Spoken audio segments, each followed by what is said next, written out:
If there was ever a car designed for the driver and for the driving enthusiast, then this is it. 2012 Porsche Cayman R. And this is an example of a track-ready version from Autoline Motorsport. And there's some modifications done to it to take what's great about the Cayman R and take it up a few notches. But if you look at this car, this can turn somebody that doesn't appreciate cars, doesn't even care about cars, if you put them in front of this, especially put them in the driver's seat and have them drive it for a few minutes, I think they would really understand what driving is all about. And who knows, they might even turn into a driving enthusiast. I think this Cayman has that kind of power. And look at the design of the car. This is ideal for the driver. The proportions are just right. It's obviously meant for the track, but even on city streets with winding roads and sharp corners, you can still have a lot of fun. It's not too big, and the looks are just right. And you can have a passenger in the car, but I don't think they would enjoy it. I think this is really about the driver, and it has a spoiler that's obviously functional for the track. There's vents to cool the engine. The simplicity of the design and the proportions of the car really make it all come together. And even if you're a huge 911 fan, I think you can really appreciate the Cayman for what it is. Now this Cayman R is modified, which means it's got some aftermarket exhaust, and this is really loud at startup, and especially when you're driving it. But let me start this up so you can hear what it's like. Watch your volume, by the way.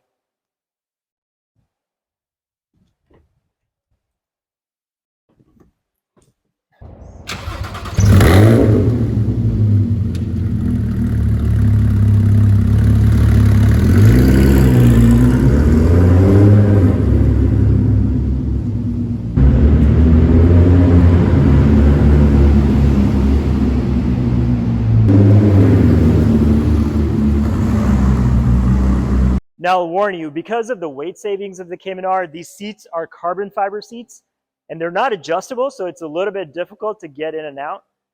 But with enough practice, not too bad. And when you're in, the side bolsters hug you really tightly, so you just feel snug. You're ready for the racetrack. And as you get into the car, it's a really tight, snug fit. It's very oriented around the driver, and for a racetrack and a race car, this is really the ideal setup. This has some extra belts and stuff because it's for the track, so there's some modifications there. But you're not going to need any of this for street driving.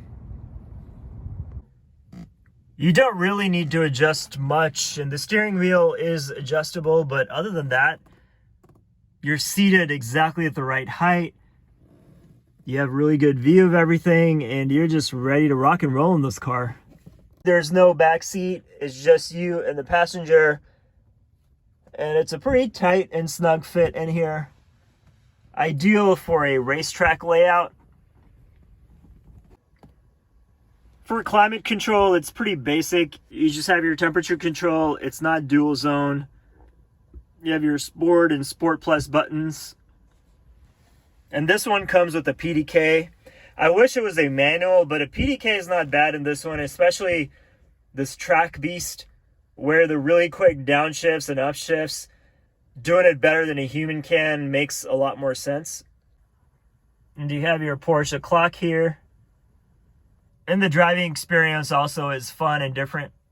There are no cup holders in this thing. There is this little storage area where you could probably prop up your phone, but it looks a little small, so I don't really think you can fit anything in there. And then there's a little storage area right here where you could actually slide in your phone or something, but if you're looking for practicality and storage and areas to just put stuff, this Cayman is not the answer. This Cayman R was specifically built for the track, so there's a laundry list of modifications done to it. There's these extra harnesses to keep you in place so you don't fly off the seat when you're taking that turn at 130 miles an hour on the track. There's a GT3 throttle body. There's aftermarket exhaust. There's aftermarket spoiler. You also have wheels and brakes and these giant cross-drilled rotors that are aftermarket too. And the brakes, by the way, make a horrible squeak because they're made of some metallic compound that goes away at under high-speed braking, but it's not something you want to hear while you're driving. It's also got a custom tune on it that makes the car faster and some sway bars and a lot of different things to just make the car stiffer and firmer and more track ready. But even without all the track modifications, the Cayman R was designed for the track because of the weight savings that Porsche worked on, and it comes with that spoiler that's standard, and it's lower to the ground than the Cayman S. So it has a lot of things already that makes it ready for the track, but what Autoline has done with this just makes it even better. The Cayman wasn't really built for practicality, so there's just enough space for an overnight bag or maybe a couple of cartons of milk. But you can't really store and haul things with this car. And it's a shame that the 3.4 liter flat six engine, the power plant of this car that makes it hum, you can't really see it because it's covered and it's not easy to get to. You can change the oil through here, but that's about it. For everything else, you have to take this thing off. You have some additional storage in the front, but again, just like the back, not a lot that you can fit in here, maybe a couple of bags. But between the both of them, it's actually not bad. You have some storage. So a standard Cayman R is perfectly fine and great by itself. But this one, this track modified version, just spices things up a little bit.